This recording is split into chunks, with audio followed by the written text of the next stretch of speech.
you. Thank you.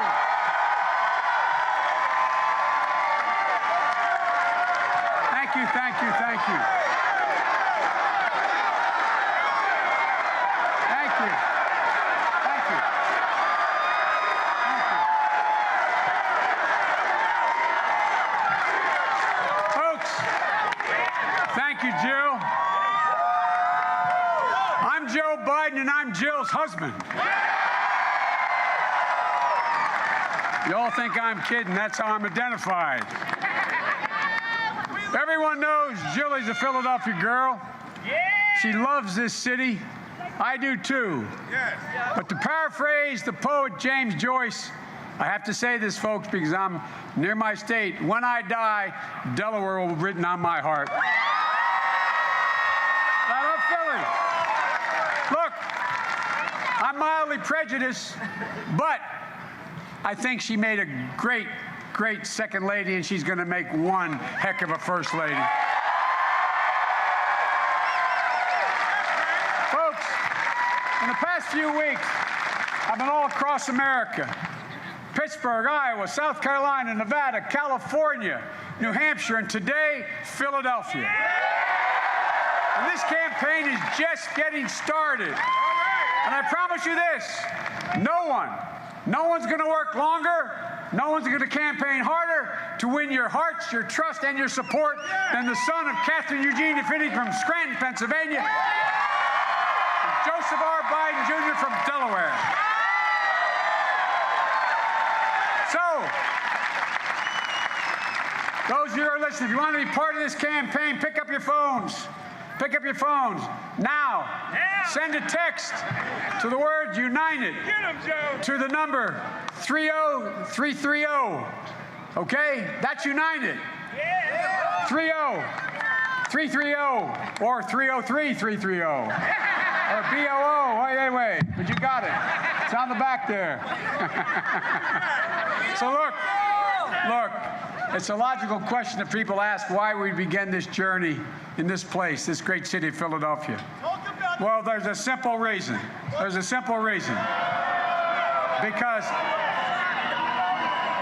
let them go. That's not how we do it. Other campaigns do it this way. We don't do it this way. We don't do it this way.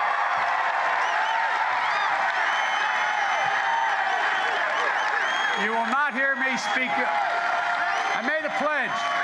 I mean this sincerely. I made a pledge.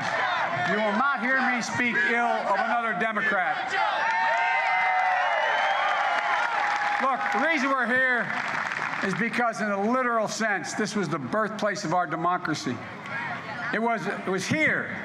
The fact is, two of the most important documents, not only in our history, but the history of the world, were written right here. In 1776, the Declaration of Independence. We hold these truths to be self-evident. These words are the basis for the American creed: equality, equity, fairness, decency. America didn't live up to that promise for most of the people at the time, the people of color, for women, but we were born of an idea that every single solitary person, given half a chance, no matter where they're from, given half a chance, there's not a single thing they cannot do if they work at it. Nothing's beyond their capacity. That's who we are. Then in 1787, the United States Constitution, we the people. This word changed everything. Power rested in the people, not the government. Freedom to think, to speak, to act, to criticize your government, all protected. We became the model for the world. In both documents, there's a singular word: we. We hold these truths self-evident. That's right. We, the people. Both. And we got to remember this. Both were statements of a common purpose of one people, one nation. Our Constitution doesn't begin with the phrase, we the Democrats or we the Republicans. And it certainly doesn't begin with the phrase, we the donors. Look, it began with the phrase that stands for, we're all in this together. We need to remember that today. I think more than any time in my career. Our politics has become so mean, so petty, so negative, so partisan, so angry, and so unproductive. So unproductive. Instead of debating our opponents, we demonize them. Instead of questioning judgments, we question their motives. Instead of listening, we shout. Instead of looking for solutions, we look to score political points. But no more. No more. Because this politics is pulling us apart. It's ripping this country apart at the seams. Our politicians, our politics today, traffics in division. And our president is the divider in chief. Oh, yeah! Look, but he's not the only one, far from it. He's just the worst practitioner of politics that singles out, scapegoats, and demonizes. He holds out the other as a source of all their problems. You hear it. The immigrant, the Muslim, anyone different in creed or color or conviction. They're the problem. That's what he says. That's been the scheme used by unscrupulous politicians for decades. But it comes at a gigantic cost. And I mean this from the bottom of my heart. It comes at a gigantic cost. It weakens us. It distracts us. It divides us. It causes us to lose credibility around the world. You know, it picks at the wounds, and it solves nothing. This is not who we are. This is not who we are. And I absolutely refuse. I absolutely refuse to accept the notion that that's what we have to be. Folks, in this country, we're all bound together in this great experiment of equality and opportunity and decency. We haven't lived up to it. We've never given up on it. Everyone, and I mean everyone is in on the deal. That's why we've been the beacon of hope for the rest of the world. That's why the world has always looked at us. That must be Bernie or somebody. I don't know who that is. America's unique in all the world. America, folks, is an idea. An idea stronger than any army, bigger than any ocean, more powerful than any dictator or tyrant. It offers hope to the tired, the poor, your huddled masses, to breathe free. What's written on the Statue of Liberty? We seem to have given up on it. America guarantees everyone, and I mean everyone, be treated with dignity. America gives hate no safe harbor. Folks, that's what we believe. That's who we are. And I believe America has always been at its best when America has acted as one America. One America. One America may be a simple notion, but it doesn't make it any less profound. This nation needs to come together. It has to come together. Folks, we started this campaign when we did. I said I was running for 3 reasons. The first is to restore the soul of the nation, the essence of who we are. I mean it. And the second is to rebuild the backbone of this nation. And the third, to unite this nation. One America. One America. Folks, I know some of the really smart folks say Democrats don't want to hear about unity. They say Democrats are so angry that the angrier a candidate can be, the better chance he or she has to win the Democratic nomination. Well, that's wrong, Joe. I don't believe it. I really don't. If Democrats, I believe Democrats want to unify this nation. That's what our party's always been about. That's what it's always been about, unity. If the American people want a president to add to our division, lead with a clenched fist, a closed hand, a hard heart, to demonize your opponents, to spew hatred, they don't need me. They've got President Donald Trump. Folks, I'm running to offer our country, Democrats, Republicans, and Independents, a different path. Not back to a path that never was, but to a future that fulfills our true potential as a country. Now, some of these same people are saying, you know, Biden just doesn't get it. You can't work with Republicans anymore. That's not the way it works anymore. Well, folks, I'm going to say something outrageous. I know how to make government work.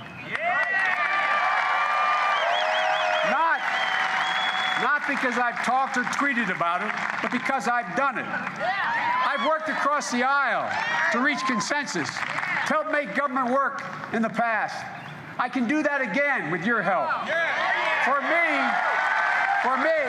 To me, our principles must never be compromised, but compromise itself is not a dirty word. Consensus is not a weakness. It's the only way our founders down the road there thought it was the only way we could govern. It was necessary. It was designed the way the Constitution sits. It requires consensus. You know, I did it when I was a senator. It's what I did as your vice president, working with Barack Obama. And it's what I will do as your president. So let me be real clear. Everybody listening, Democrats and Republicans, if I'm elected your president, I'm going to do whatever it takes to make progress on the matters that matter most: civil liberties, civil rights, voting rights, women's right to choose, national security, personal security, health care, an economy that rewards work, not just wealth, a climate change policy that will save our children and grandchildren and this planet. Look,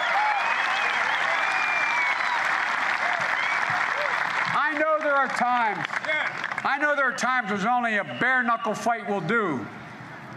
I know we have to take on Republicans to do what's right without any help from them. That's what it took to pass the Affordable Care Act. That was a tough fight, and it was a big deal. Which reminds me, I think we should step back and say something we don't often say enough as a party or as a nation. What's that?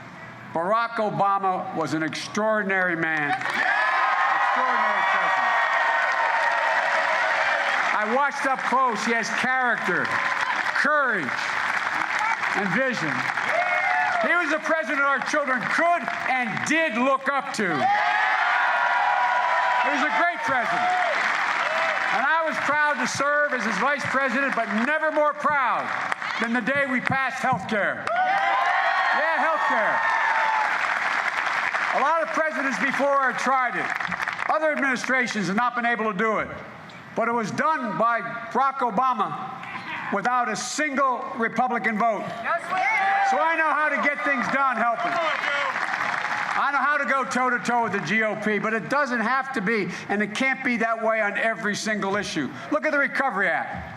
The Recovery Act, the cornerstone of the nation's economic recovery from the depths of the greatest financial crisis short of a depression that we ever faced in our history.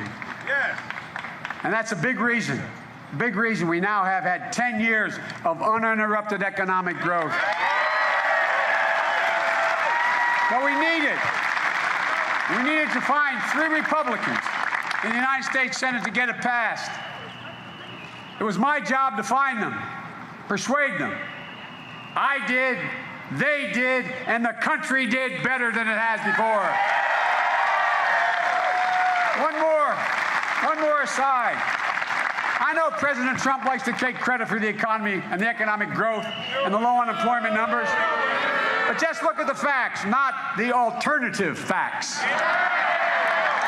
President Trump inherited an economy from Obama-Biden administration that was given to him, just like he inherited everything else in his life.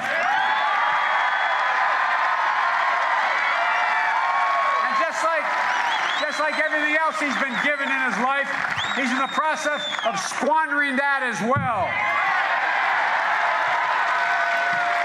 Look, the Recovery Act helped save this nation from economic ruin. Yes, it did. To get down to it, we had to get the work done. We had to bring a few Republicans along. And if we hadn't done it, we could have had another Great Depression or economic ruin. That's right. So, folks, working together matters. It matters. The American people want their government to work. And I don't think that's too much for them to ask. You know, I know some people in D.C. say it can't be done. Well, let me tell them something. Let me make sure they understand this.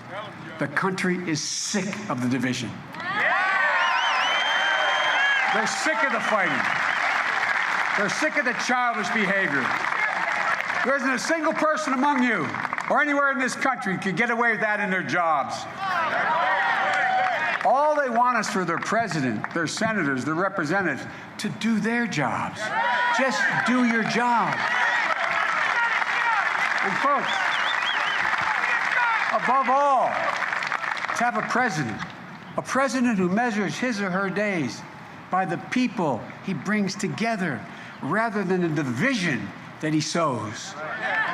Look, folks, you all know as well as I do you wouldn't be here. You know there's serious work that has to be done. But it's not being done by a president who wakes up in the middle of the night and wages a war on Twitter, or like the guy in the whistle back there. I wonder whose campaign he's with.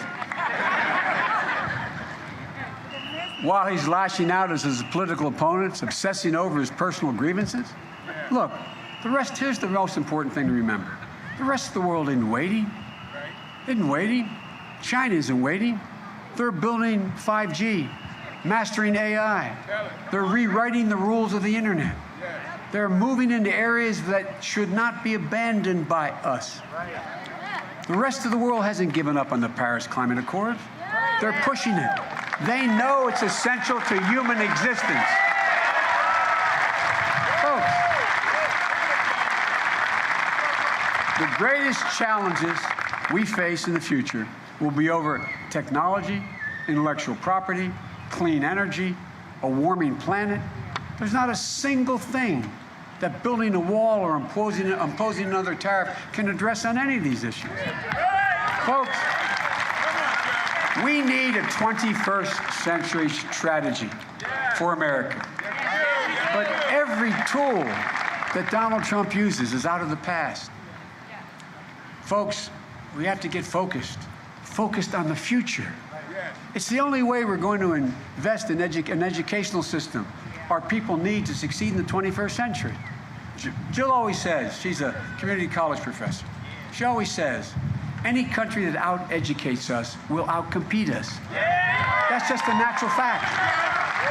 And folks, that success will come when we generate free community colleges, invest in job training and apprenticeships, continue education, allowing people to fill jobs in the future, a stronger commitment to pre-K, and so much more. Folks, we know it works. We know what we have to do. So let's stop fighting and start fixing.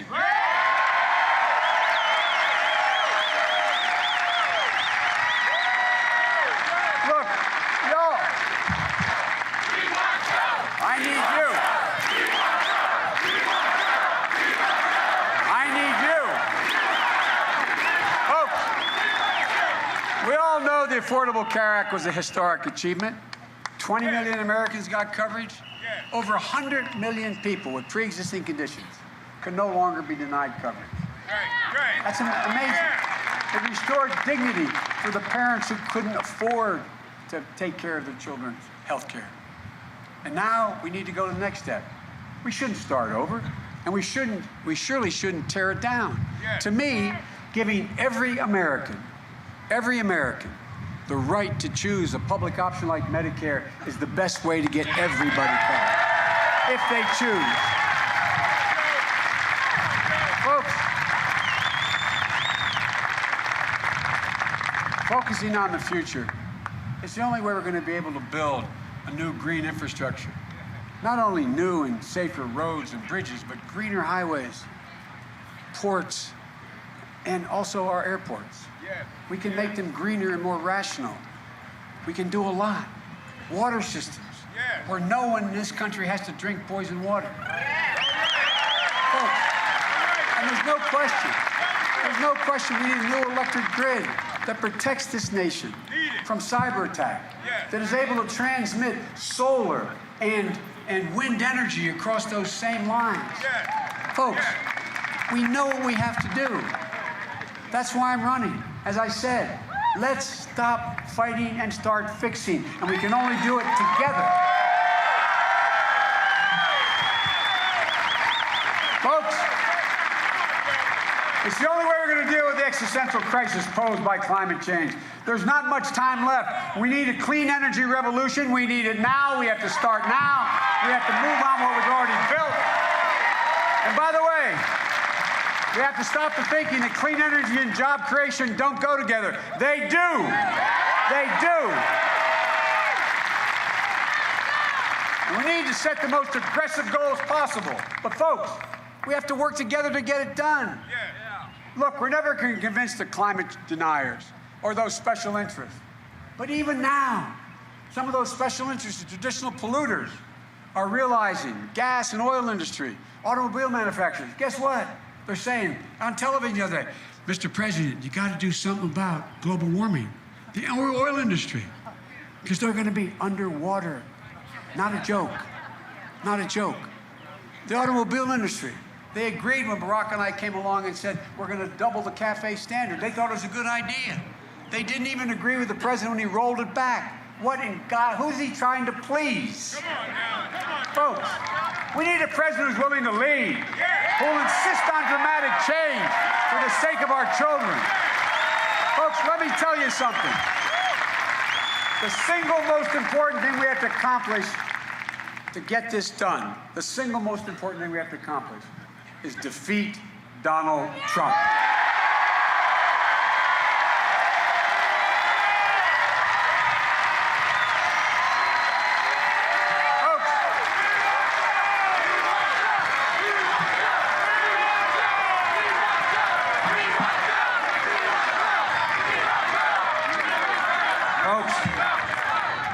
As long as Donald Trump's in the White House, none of these things, these critical things, are going to get done. So if you want to know what the first and most important plank in my climate proposal is, beat Trump. Beat Trump. Beat Trump. And here's one thing we need to remember. One thing I just discussed. From everything I just discussed, from education to infrastructure to healthcare to climate, there's an overwhelming agreement among the American people. What should be done? That's true, he doesn't. But people are not divided. It's our politics that's divided. And that gap, that's causing the failure to act. It's giving rise to the worst elements in our society. People coming out from under the rocks out of fields carrying torches. Folks, if you'd asked me a few years ago if our democracy was at stake, I would have smiled and laughed a little bit. But no more. No more. The threat to this nation, to our democracy, is real. It's clear and it's present. You've watched the president now for 3 years. Look at what he's doing. Instilling fear. I mean, not joking. Instilling fear. Sowing division. Stoking racial division. Undercutting every institution that was designed to check the abuse of power by the president or anyone else. All this for what reason? All this in order to solidify his base and expand his power. Think about it. No, really, think about this. There's relentless attacks on the free press, fake news, the enemy of the people. They're nothing to be dismissed. Tyrants and dictators all over the world are using the same language to stifle dissent and solidify their own power in their countries. His attack on the independence of courts, saying you cannot trust the judge because of his Mexican ancestry. No, by the way, if I made this speech here 10 years ago, you'd laugh at me. You'd say, that's not going to happen. That can't be America. That can't be an American president, Democrat or Republican. Folks, his attack on the co-equal branch of government, the Congress, blocking their constitutional responsibility to legitimately engage in oversight, placing him above the law. And by the way, without a whimper from the Republicans of Congress who know better. They know better. They know better. Folks, these things are corrosive. They threaten the core values of this nation. They undermine, not kidding me, they undermine our standing around the world. Everything that has made America, America is at risk. Let me ask you, are we a nation that believes there's a moral equivalence between white supremacists, neo-Nazis, the Ku Klux Klan, and those with the courage to stand against them? No, we don't, but Trump does. Trump said there's a moral equivalence. Are we a nation that believes ripping children from the arms of their parents at the border? No, we don't, but Trump does. Are we a nation that embraces dictators and tyrants like Putin and Kim Jong-un? We don't, but Trump does. Look, every day we're reminded about this in this election about we have to be remembered who we are, what we stand for, what we believe. And every day we're reminded there's nothing guaranteed about our democracy. We have to fight for it. We have to defend it. We have to earn it. We have to earn it.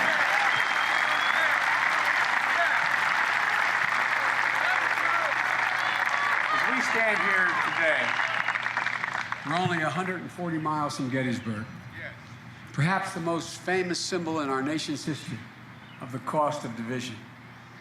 In his Gettysburg Address, Lincoln didn't only honor the bravery of those who lost their lives at Gettysburg. He had a message for the living. He said, "It is for us to be dedicated to the great task remaining before us, that a government of, by, and for the people shall not perish from the earth." Folks,